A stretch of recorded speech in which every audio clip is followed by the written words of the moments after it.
Hello everyone, welcome to yet another day in this The Clown Decade, the decade where things are only going to get worse before they get better. And for those of you who may be a little bit confused about the title, I am not talking about the literal Maximilien Robespierre from the French Revolution. No, we are talking about a rather large, to be honest, YouTube channel called Maximilien Robespierre. Now, the reason I'm responding to this and have even heard of it is because of my lovely audience suggesting that I check out this channel, and I just happened upon his most recent video in my home page on YouTube, decided to have a quick 2-minute glance at it, and yeah, it's worth reacting to. So I think without further ado, we may as well get into it. Please take it away, Robespierre. Hi guys, I think it's a little early for Fool of the Year 2025, but I think at least for now, Liz Truss is sitting in pole position. Nah, no way. That title is going to someone on the Labour front benches. My option would probably be David Lammy, because how in God's name has he managed to renegotiate a deal with the Chagos Islands that is going to cost us £9 billion, and that is just to rent America's naval base? Let alone that there is also an offer to give them foreign aid to help with their infrastructure, quote unquote. Say what you will about Liz Truss, she has never literally just given away Britain's money to a foreign nation for, like, well, not even no reason, for an actively negative reason to us, so no. Say what you will about Liz Truss, she is nowhere near this stupid. So some pretty bad news is coming in for the Chancellor Rachel Reeves and Keir Starmer's government in regards to a weak pound and rising borrowing costs. Someone has attempted to distract the public from such a crisis for Labour by injecting herself into the debate at the worst possible time. I mean, no, I don't really think so. Absolutely every time there is some sort of economic crisis when it comes to Labour, it's always thrown over to the Tories and especially to Liz Truss. Liz Truss to Labour is effectively the perfect scapegoat, because they effectively keep saying, oh, well, it doesn't matter how bad you think we are, we'll never be as bad as Liz Truss. She made sure that your mortgages cost twice as much as they would have otherwise. But at the end of the day, when you actually look at the gilt yield graphs, yeah, pretty much every single one, this the 10-year one, is higher than when Liz Truss was in power, and the gilts peaked then. Despite the fact, as we will probably go into, that was actually more the Bank of England's fault than it was Liz Truss. Liz Truss effectively just triggered a crisis that was pretty much a house of cards being built by the Bank of England. Now, is Robespierre going to mention any of this? I highly doubt it, hence I feel the need to respond. But, you know, we'll give him a chance, we'll see. We'll see what he says. Point being, though, if he's going to try and blame any of this on Liz Truss, which, based off the title of his video, he obviously thinks that is the case, given he called it Liz Truss attacks Keir Starmer over her crashing of the economy, then, yeah, that is simply wrong, and the whole reason I'm responding to this. Liz Truss and her lawyers have sent a cease and desist letter to Keir Starmer over claims she and her mini-budget crashed the economy. Well, there is absolutely no doubt that claiming that Liz Truss crashed the economy has absolutely caused damages. It is a meme that pretty much everyone thinks is true, and I'm, along with a few other people, of course, a few of us are going around effectively having to tell people, listen, she was just the trigger for a building economic crisis rather than the person who caused the economic crisis. I mean, even the Bank of England made a report that effectively said, yeah, this was like 2/3 the Bank of England's fault. So the vast majority of the fault for the LDI crisis in 2022 was the Bank of England. In fact, I'm pretty sure I can find the report. Yep, in fact, it's in my bookmarks. Table 5 presents the results. The effect is statistically and economically highly significant in the most conservative specification with maturity bucket day and type gilt day fixed effects. A 1-day standard deviation increase in lash IT, which is effectively another word for the LDIs, is associated with 4.1 BPS daily increase in gilt yields. Over the entire 16-day crisis period, when Liz Truss was in charge and her mini-budget was blamed, this would attribute around 66 BPS of the yield spike to lash-induced trading. For comparison, 30-year gilt yield spiked by 103 BPS over the same period. Therefore, lash-induced trading, so the unrestricted LDI investments that the Bank of England allowed, accounts for around 2/3 of the yield spike during the LDI crisis. In other words, because the Bank of England didn't regulate how the LDIs were invested and did not make sure effectively that the investments that they had made for pension funds and things like that were effectively going to be stable through any sort of economic crisis, you really can't blame Liz Truss for this. Effectively, this is word for word telling you, I know it's all complicated language, but it is literally telling you that this was not Liz Truss's fault, beyond the fact that her mini-budget triggered this event. Well, if it wasn't Liz Truss's mini-budget, it would be something else in the future, and to be honest with you, it probably would have been worse. In other words, Liz Truss did not crash the economy, it was already broken when she got there, and to be quite honest with you, that is pretty much the same for Labour. But I don't particularly trust Labour to know what to do about this. Why'd you say that? Well, because the headline on the Times today was Rachel Reeves' search for new ideas on economic growth. She is seeking advice from cabinet ministers as market turmoil derails the government's strategy. In other words, Rachel Reeves is so out of her depth, she is having to ask pretty much everyone else around the cabinet, whose job isn't to try and fix the economy and keep it stable, what she can actually do to fix the economy and keep it stable. This is what happens when you lie on your CV. You end up completely out of your depth. But anyway, back to the point at hand. I have absolutely no problem with Liz Truss going after pretty much anyone who defames her at this point, saying that she crashed the economy. By the Bank of England's own statements, she did not crash the economy. And there are direct quotes from Keir Starmer himself saying Liz Truss crashed the economy. There are three, in fact. I can only get two up on screen because in the letter they're on two different pages, blah blah blah, doesn't matter. They're all pretty much the same quote and you get the idea.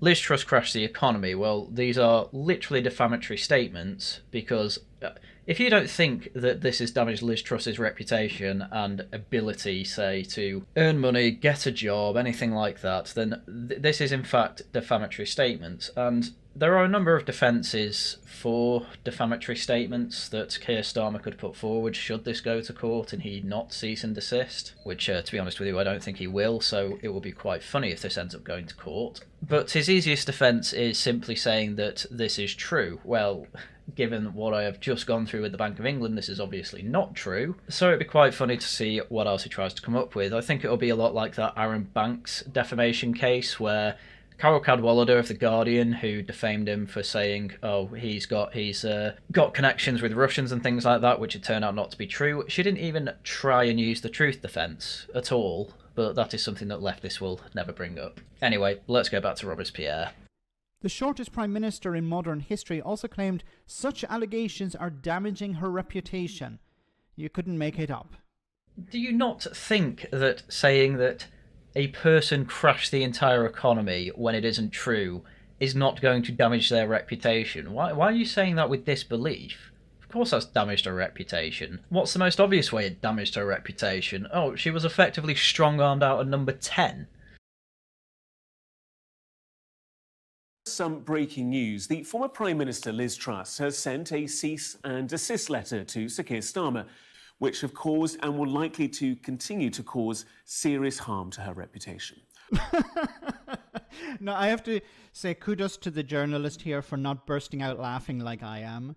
I mean, I don't really get what's funny, to be honest, other than ha ha ha Liz Truss. I mean, even if this was true, I mean, I guess you're laughing because, of course, it's true that crashing the economy harms your reputation, but this is the whole thing. The cease and desist is to say, please stop lying about this.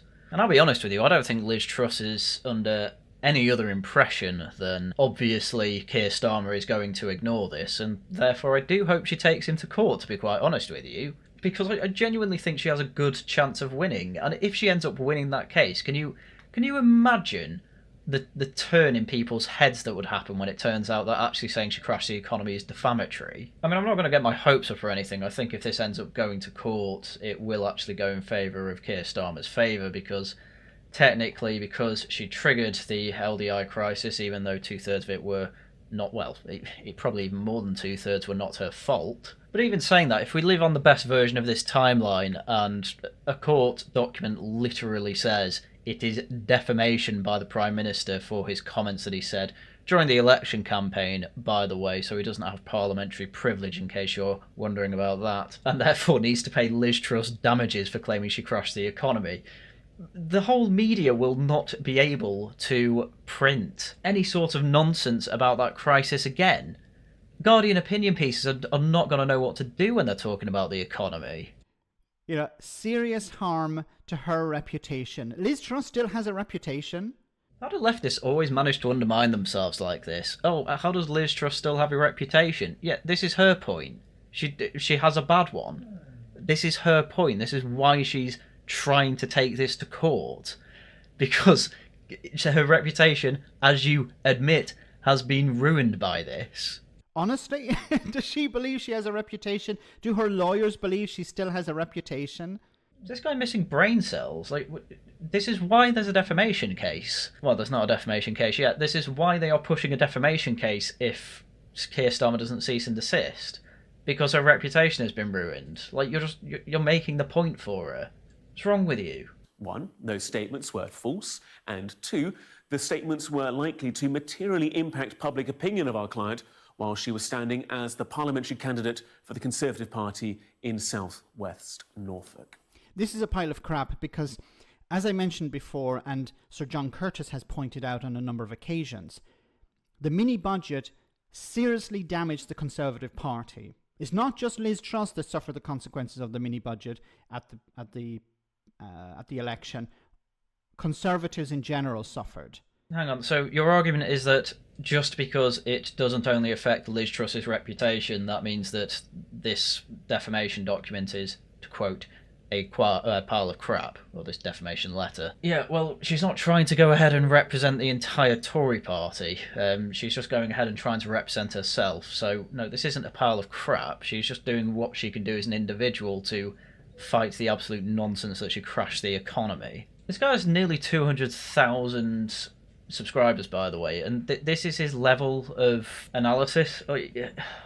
I genuinely would have thought that smaller, less than 1 million kind of bread tuber side of things would actually be better than the larger ones, because the larger ones obviously rest on their laurels. But no, as it turns out, even the smaller ones are pretty bad. Then again, I don't know what I expected. There are others that I see clips of all the time, and they have similar poor analytic skills. And this one is just... This has been embarrassing commentary so far, to be quite frank with you. I mean, honestly, if you don't think you can put forward a defamation case just because the reputation that has suffered goes just beyond you, I don't know what to tell you. You can obviously only take someone to court for your individual damaged reputation. It's possible Liz Truss asked the Tory party if she can represent the whole Tory party, and they said no. Whether she did or not doesn't matter. This defamation case is just about Liz Truss. Hence, it's only Liz Truss who is the client here. And obviously, if the whole of the Tories' reputation has been ruined by saying Liz Truss crashed the economy, obviously Liz Truss's reputation has been ruined by saying she crashed the economy. You'll notice that he's not trying to say it's not a lie yet, by the way. His whole defence so far has been, oh, Liz Truss doesn't have a reputation, which for some reason he doesn't realise is the whole point of this defamation letter. Now, it cost the Conservatives 6 percentage points. The only other thing that caused so much damage was Partygate, Boris Johnson's Partygate. I mean, even Partygate was a bit of a weird case. There were obviously parties going on that people got fines for. Like that's fine. Obviously, a lot of Partygate parties probably should have been fined. The weirdest one by far was Boris Johnson's, where he got fined for having cake, even though there wasn't actually cake, but that's the meme, with people he was working with all day in Downing Street because it was his birthday. And at least according to Boris Johnson, he asked his own staff, are we breaking any rules? They said no. And so as far as he was aware, he wasn't breaking any rules. So he told Parliament that, and then obviously the police said otherwise. And then there's this whole, he lied to Parliament thing, which isn't actually technically true, but people still say is. And he's obviously not taken a defamation case, mainly, I imagine, because of parliamentary privilege. And that's what makes this case so interesting, because you don't have parliamentary privilege when Parliament is dissolved and you're on a campaign trail. And that's why this defamation case actually has legs. There's plenty of interesting things you can say about this case, but Robespierre so far has just taken a back to let's laugh at Liz Truss, which, don't get me wrong, when I was in my early days of YouTube, that is certainly more of what I would do. But just gets very tedious, I think, these days. I'd rather talk about the actual interesting things and things you might not know about these cases and why they're happening. And honestly, it's things like this that give me hope for the right wing in the future. The left have rested on their laurels for far too long. They don't really know what arguments they're supposed to be making at this point. And frankly, they're just... I'm not being funny, but Robespierre is coming across as a bit of a moron here. I mean, it's setting my mind at ease that the future is probably moving right. Now, Liz Truss can say, oh, how dare you suggest that I crashed the economy. The public perception of the Conservatives was completely destroyed when it came to the economy. Yes, thank you for explaining once again why this defamation case is being put forward. The public perception is that she crashed the economy. Yeah, that's why she's putting forward this defamation case, because it's not true. The Conservatives used to be able to present themselves wrongly, in my opinion, but they were able to convince the public that they were the party of sound fiscal responsibility. Oh, he's done the thing EFAP complain about. He makes an objective statement. They are wrong to say that they are good for the economy, and then he says, in my opinion. No, you can actually back that up with evidence if you really want to. I happen to agree that the Tories are not that good with the economy because they were Labour's economic policies going the speed limit. What do you mean by that? Well, they put an energy price cap out there. That was Ed Miliband's idea. The tax was raised to such a point that it was almost higher than World War II. Literally the highest since the war. Spending was up year on year despite the fact everyone says that we're in an age of austerity. No, we weren't. Literal government spending went up year on year, even throughout the Cameron-Osborne period. Our free market index barely made it above any point during the New Labour period. And in fact, over the last few years, it dropped right down. You see that trough in 2022? Liz Truss was vaguely trying to turn that around, and what happened instead? Oh, we went further. Oh, what's happened now? Everyone's complaining about the economy. Are Labour going to make this go up? Are they? Heck. And I swear to God, if this guy ends up reacting to this and pauses the video at this point to talk about, say, the Nordic countries, Scandinavia, and how, oh, they probably don't have a high free market index because they're socialist. No, they are in the top 20. And that's not even a joke, by the way. They are at the high 70s, all of them. Just over 5 index points below Switzerland. Hell, they're above Australia and South Korea. What I'm trying to tell you is that a free market index is pretty good at correlating with economic success. Hence I bother to even bring this up. Anyway, I doubt he's going to bring any of this up. He's just going to throw out his opinion there, and that's going to be his version of analysis. Whereas really you need a hell of a lot more than that, to be quite honest with you. But of course the guy's just trying to preach to a crowd, so of course his analysis is simply ended up with me begging for him to please explain himself. But that was destroyed by Liz Truss. Whether you like it or not, whether it's right or wrong, I think it's right, but whether it's right or wrong, the public perception was that Liz Truss was a disaster, quasi-quarting was a disaster, and the mini-budget was a disaster. Cripes, if this video gets any bigger, you're begging for a day in court. I do enjoy, though, how he has completely missed the point yet again. Rightly or wrongly, yeah, no, if it's wrongly, it's defamation. That's kind of the whole point here. I thought this was going to be much better. I thought he'd go into why he thinks it's right. He's not even attempting to do that. He's just saying, oh, their reputation is destroyed no matter what. Yeah, well, if it's destroyed because of a lie, and a lie that the, well, ex-leader of the opposition during an election campaign was repeating, that is grounds for a defamation case. Hence the letter exists. You could have gone into all this if you really wanted to, but no. For some reason, you just decided to pretend that defamation isn't a law.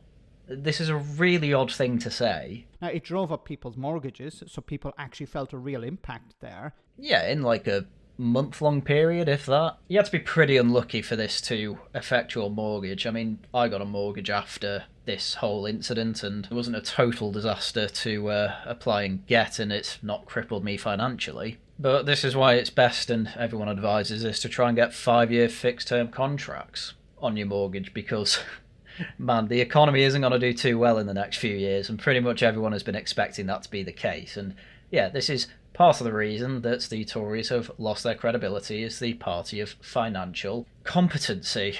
Labour aren't doing that much better at this point either, to be fair, hence Reform are doing so well. But the point Liz Truss is trying to make here isn't that, we should have won the election. The only reason we didn't is because Keir Starmer lied about me. She is more talking about her own personal reputation. So, like the idiot I am, I've kind of gone along with his deflection here, but really he should bring it back to the topic and understand that This is a personal defamation case, an individual defamation case, not one to represent the entire Tory party. So I've really got to start pointing that out more. She continually blames everyone else but herself. I mean, that's not quite true. I've read her book and I've listened to a lot of podcasts she's on. She does accept that she got things wrong and effectively she should have fought the whole situation better. But when the Bank of England come out and effectively say, yeah, this was our fault, and things like the Cabinet Secretary advised her, oh no, don't talk to Andrew Bailey, the Governor of the Bank of England, don't bother doing that, when she now says that she probably should have ignored that advice. Yeah, I'd say she's well within her rights to blame other people, and she's well within her rights to try and fight this defamation case, because it's not fair on her if it's not her fault that the economy crashed, which the Bank of England agree with, as I went through, then as far as I'm concerned, she has a case here.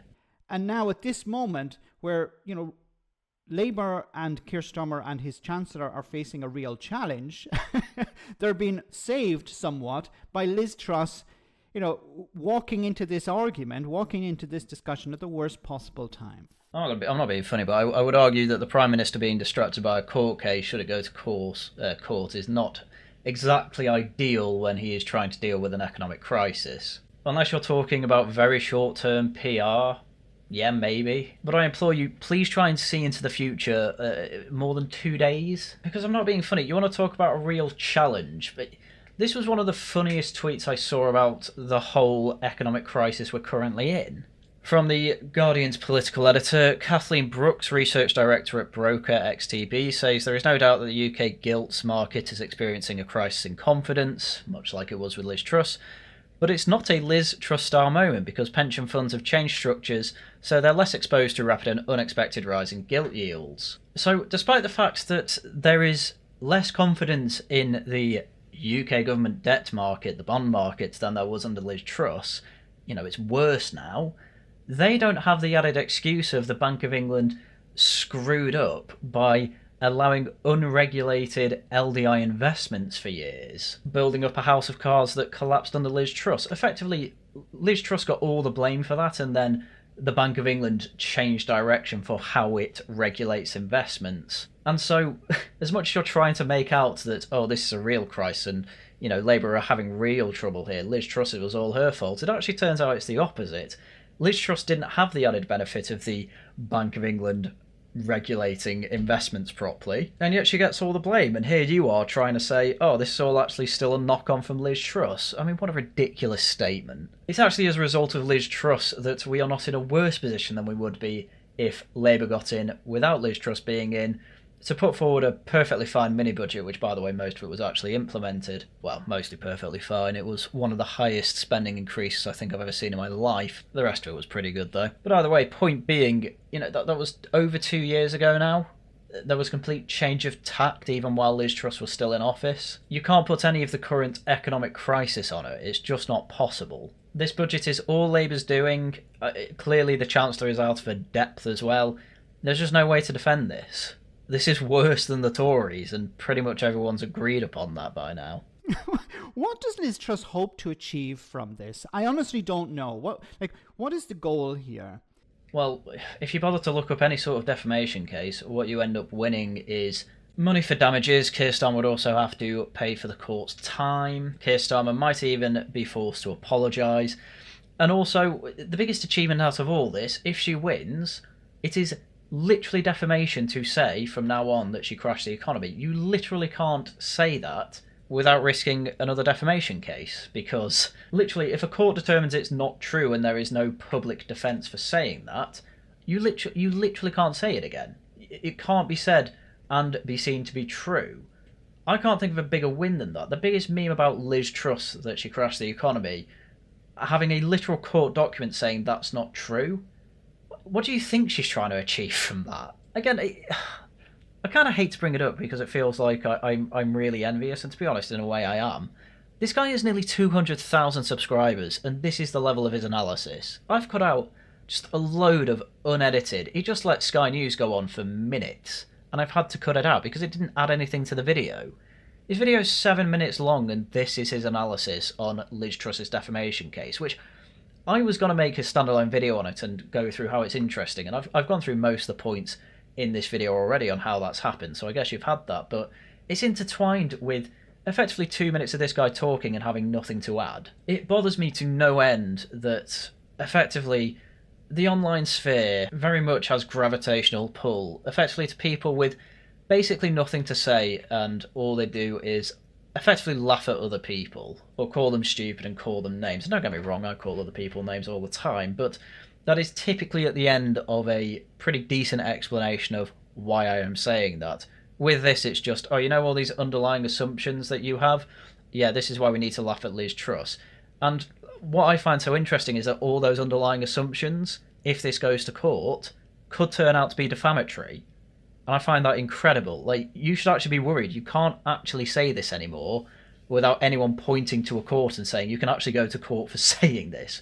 Pointing to the court document should this actually go to court and go out to the end. I kind of can't believe this has to be explained, but I really am going to labour this point just because of, frankly, how unaware you seem to be of what a defamation case actually entails. So the whole point of this cease and desist letter is, oh, well, you are going to have to apologise for saying these words that are a complete lie, and they have caused damages, or we're taking you to court. Now, if he says, sorry, this was a lie and this wasn't true, well, all of a sudden we can point to Keir Starmer saying, oh, look, he said that he lied on the election campaign, we can't trust him anymore. Oh, also, Liz Truss didn't crash the economy, here's Keir Starmer saying it. You know, you can have a load of political attacks like that. Liz Truss's reputation is healed somewhat. I mean, to be honest with you, I'm pretty shocked that she's just not going straight to court to try and get some compensation for these lies. Apparently, she's just happy with, please apologise for what you said in the past.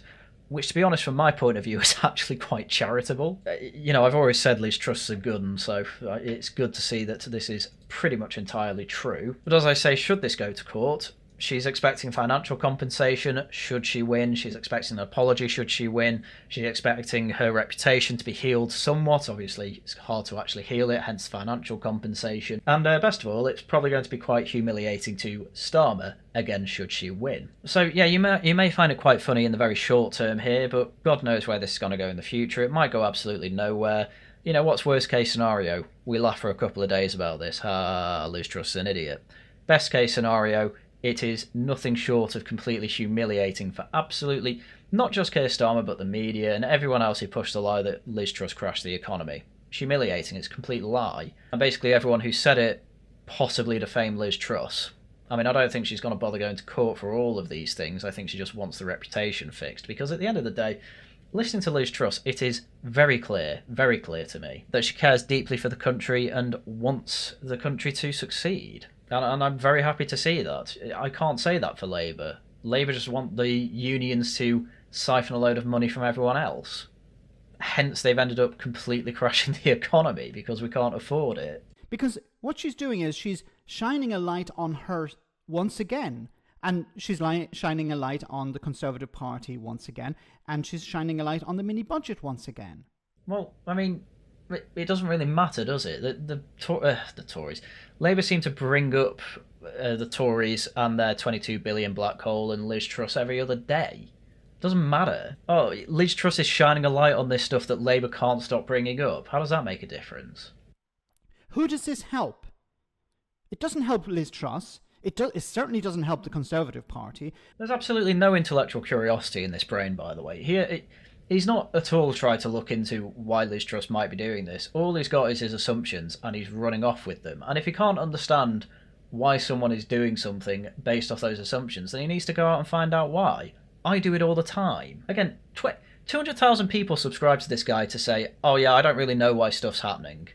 200,000 subscribers. What is going on? I said back when Rishi Sunak took over, I said what he should have done was he should have removed the whip from Liz Truss and Kwasi Kwarteng. He should have kicked them out of the party. He had the power to do that. That's what he should have done. Why? I mean, that would be a completely moronic decision.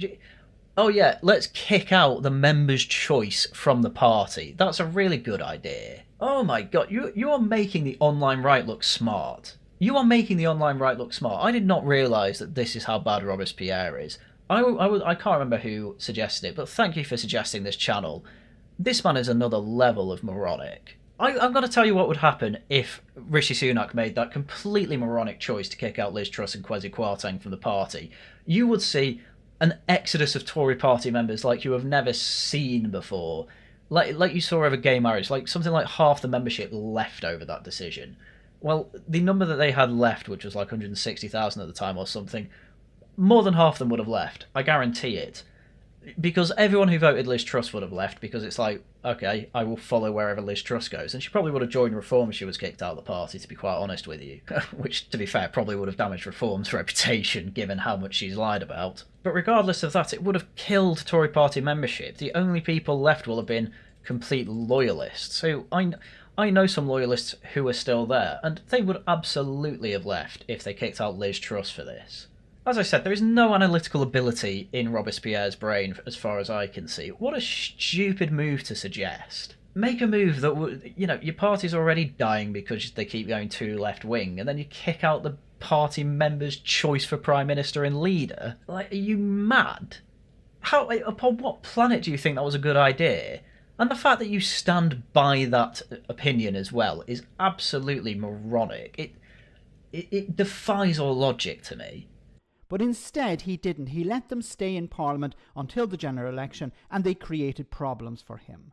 Listen, I don't know why this has to be said at all, but even if he did kick them out and he, managed to destroy the membership block, which by the way was more than half the members that actually voted her in, it wouldn't have helped his chance in the elections at all. The main reason that they lost so many seats is because Reform put people in seats absolutely everywhere. And do you think that they would have campaigned less if they kicked out Liz Truss? No, of course they wouldn't. I actually think if they did that, it would have looked like even more Tory chaos, as was always said.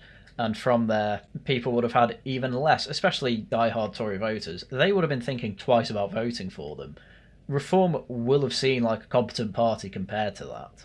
It's actually blowing my mind that he's doubling down on this opinion. I didn't even know he made it in the first place. And it's blown my mind that this was his opinion. I mean, who is your audience? Is it full of teenagers? Trust me, if anyone is a fan of this guy, just stop being a fan right now. This man is not informing you of anything. So he could have kicked them out and said, I'm making a complete and clean break from the past. Nothing to do with Liz Truss anymore. Now, it'd be difficult because the damage was already done, but it would have at least separated him from Liz Truss. I mean, he was already separating himself from Liz Truss, but as I say, you're trying to juggle as well the fact that there are an awful lot of Liz Truss fans who were absolutely incandescently angry that Liz Truss was kicked out in the way she was, and that the party, well, not the party, the MPs were not willing to back her when they should have. Because you get through that whole guilt crisis, the Bank of England does what it needs to fix it. You make some minor changes to the mini-budget, and Liz Truss probably could have stayed in. Alas, no, the men in suits went in, said, you're getting rid of Kwarteng, he's coming back from America early, get Jeremy Hunt in, we're in charge now. And that's why Liz Truss left, because she realised she wasn't in charge anymore, and that there were other people in power in the party that actually can dictate to the Prime Minister what they can and can't do. Same thing with Margaret Thatcher. She won a confidence vote and was effectively told by the men in suits, get out. Exactly what the threat was. If she didn't get out, I have no idea. But Rishi Sunak's whole point of getting in was effectively, there is a clean break from Liz Truss. No, I'm not going to kick her out because, redemption or something like that. And she kept on being a party woman. She kept on supporting the Prime Minister. There was no issue there. There is no way that kicking her out of the party will have done any positives for the party whatsoever. In fact, it would have been largely negative and likely will have killed the party, because this guy probably doesn't realise it because he doesn't have any interest in understanding what actually goes on within political parties from the looks of it. But because the Tory party is a broad church, there are about 3 different factions going on trying to fight for overall control of the party. And obviously, Liz Truss's was the biggest with the membership, but the smallest with the MPs. So it may have seemed good from an MP perspective, but from pretty much every other perspective, it would have just seemed like complete chaos. Probably why he didn't do it. Honestly, I know I'm labouring this point, but I cannot stop going on about how much of a bad opinion this is. This guy is a moron. But she remained in Parliament. And she kept banging on about how it wasn't her fault and it was the deep state. And it was the blob, and it was this, that, and the other. Yeah, I've gone through it in other videos. There's receipts for all this sort of thing. Hell, it's in her book as well. She quite clearly goes through how her experience as a minister effectively radicalised her against the civil service, because they would effectively just get in the way of ministerial decisions. You know, the people elected in to actually make these decisions. Invited onto media outlets to regurgitate the same talking points.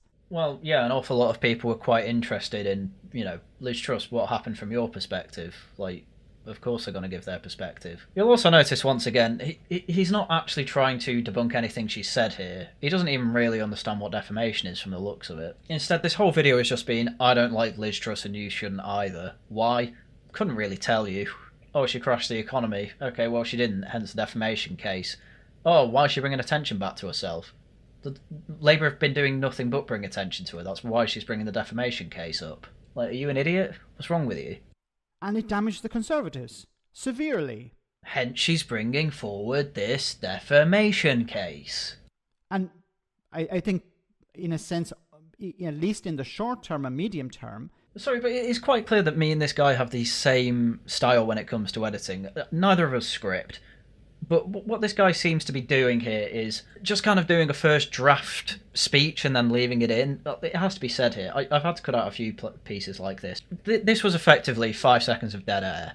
It shows that he doesn't really put effort into this. And again, I'm going to mention it again because I am really annoyed about this. 200,000 subscribers, almost, this guy has. And he doesn't even bother to put in the effort of cutting out dead air like this. If I ever stumble across upon my words or anything like that, not like that, because one, I found it funny, and two, it doesn't really take away from anything, and it's a waste of, what, half a second? But if I end up with, I don't know, a long pause or a lot of r's, things like that, I will cut it out and redo the take. That's kind of how I redraft. This guy doesn't redraft at all. I mean, don't get me wrong, I don't really have time to go through entire half-hour videos of mine to check everything. That's why, you know, especially over the past 2 months, I've had to take down a couple of videos and redo them because I've missed edits and things like that. So, you know, you do end up with mistakes like that, but at the end of the day, it barely takes 10 seconds to realise, oh, that take wasn't very good, I'll just quickly redo it. And this is why I end up making these half-hour videos in about an hour, to be honest with you. You know, it's an efficient way to do it, but my God, at least put some effort in with this efficient but frankly low-effort way of making videos. I really do not like this guy, you can probably tell. The public are going to look at the Conservatives as a disaster when it comes to the economy. Again, I'm going to have to say it again. Hence defamation cases being brought up. If it is literally defamatory to say that Liz Truss crashed the economy, that helps fight this complete... Well, it's not a nonsense necessarily, but it helps fight that aspect of the argument of, oh, Liz Truss crashed the economy, therefore Tories are incompetent with the economy. Like, there's clearly politics as well as individual spite that she is bringing up this defamation case. And as I say, with everything I've gone through, she is actually correct to bring up this defamation case. I've always thought it's pretty defamatory, and I've always thought it's unfair that this is the reputation she's got. So I hope this does go to court, and I hope she does win. Do you have anything else to say other than, wow, Liz Truss is an idiot? Can you believe she's an idiot? Hey, audience, can you please agree with me that she's an idiot? You know, they used to be the party who, wrongly so, but they used to be the party that the public perceived as strong on the economy. I mean, yeah, that all largely comes pretty much entirely, actually, from the Thatcher years. This isn't a video to go into why the Thatcher years were good, but there is absolutely no doubt that Thatcher was absolutely the best for the economy in Britain post-war, just out of all prime ministers. There's a reason that the 90s is seen as pretty much the best time, well, early 2000s as well, the best time for the economy in Britain, and it's because of the long-term effects of Thatcherism. So you can say wrongly all you want, but realistically, especially post-2008, but even before that, to an extent, Labour's policy, in New Labour it wasn't too bad, but especially since 2008, it has just been a mess with the economy, and we've basically never recovered from it. And the Tories carried on with it, despite the fact that everyone thinks that we've gone through a period of austerity. Again, this isn't the video to go through the statistics, but spending up year on year, tax going up year on year, and the deficit only going down to about 2% of GDP, yeah, it's not quite where we should be. You know, Margaret Thatcher managed to get us to a surplus in the end, and now we live in the world with the highest tax burden pretty much ever for the UK, along with some of the highest spending that we've ever had. You know, that didn't happen overnight over the last 6 months with Labour, did it? Why have Tories lost their reputation for being good with the economy? Because they ended up too much like Labour. Oh, by the way, I support Labour. This guy. And Liz Truss and her mini-budget destroyed that. Well, the lies about it, yes. Hence the defamation case. Liz Truss thinks it's not true, but that's the reality of the situation. How does he have nothing more to say on this subject than that? Liz Truss thinks it's not true, but the reality of the situation is that their reputation is damaged. How can you not connect that may be why a defamation case has come up? I feel like I've had to explain this 10 times now. And again, just to make the point, this video is what, 7-8 minutes long? Less than half of it is actually Robespierre speaking, because the rest of it's just Sky News clips that he's just ripped. And somehow, I feel like I have had to tangent myself off to actually get useful information into this video. That is how little you have to say. So why the heck is she coming back now? What the hell does she hope to achieve? Let me know in the comment section, guys, what you think about all of this. Amazing. Mate, this is how he gets 200,000 subscribers, by the way. Don't say anything for 7 minutes. Basically, don't have anything to add. And then say, oh, audience, you're appreciated. Please let me know what you think. And no doubt, in fact, I'm going to quickly go through the comments. Let's just read the top 4. Nurse is out of bed again. Ha ha. Hey, I'm a lettuce. I get very upset when people compare me to Liz Truss. Ha ha. Keir Starmer should send back a reply written on lettuce leaves. Ha ha ha. Another example of free speech warriors dishing out but can't handle it back. There is no free speech warrior that wants to get rid of defamation. Ugh, God, that's the only serious comment, and it was a stupid one. Jess Phillips should send her a solicitor's letter after a sick tweet she wrote less than a week ago. She could have put Jessie's life in danger. I have no idea what that's talking about. Damaging her reputation, I spat out my tea laughing, she's insane. I thought her being MAGA now feelings didn't matter. Your reputation isn't a feeling. I kind of can't believe that has to be said. But this is making a lot more sense as to why there's 200,000 people here. I don't really care how uppity I sound from this. These are not smart people. These are not people who care about any sort of political analysis. These are not people who care about commentary beyond, effectively, can we make fun of someone? And don't get me wrong, I like making fun of people too. But my god, I actually try and put some sort of analytical information in my videos, because at the end of the day, that is what I pride myself on. Informing people. What have you informed people of here? Nothing. You've had nothing to add to that Sky News clip. As far as I'm concerned, you've broken copyright law. And I'm shocked this isn't being DMCA'd by Sky News, but whatever. There was no commentary here. What did you add? Oh, I don't understand why Liz Truss is doing this. It's one of the most simple things ever. She thinks she's been lied about, and her reputation has been damaged by that lie, hence she's bringing forward a defamation case. And then you go into what I did. Why does she think that? Oh, the Bank of England said this, that and the other. There is evidence against what Keir Starmer said. Oh, that's interesting. That means that there might be legs to this defamation case. Even that, I've just summarised my position in like 2 minutes, and it's taken 40 odd minutes for me to basically call you stupid over and over again, because there really isn't that much to add to what you say. You can probably do better, but frankly, with the way that you make videos at the moment, you should just be embarrassed by this. But why would you change? You probably make a decent bit of money off all the views you get, you have a decent following, you're just not incentivized to change at all. And this is why I have some problems with humanity at the moment. Brain rot like this is ruining the public discourse. This was part of the reason I made a YouTube channel in the first place, to try and fight things like this. I really need to concentrate back on other leftist YouTubers, because my god, as much as I don't like Politics Joe on Novara Media, they at least try and put forward analytic opinions. I didn't realise that the proper old media had basically nothing to say, and then cultivated an audience that effectively thinks that's fine. This is acceptable to them. I just can't believe it. I am so glad that I get intelligent comments in my comment section. This has been eye-opening for me. I am actually really happy with the YouTube channel I have and the community I have fostered. Thank you so much for being intelligent people, honestly. It just feels so good. Anyway, with that, it's time to make community announcements, of course, and that is, well, videos out as and when I can make them. Obviously, it's almost once a day now.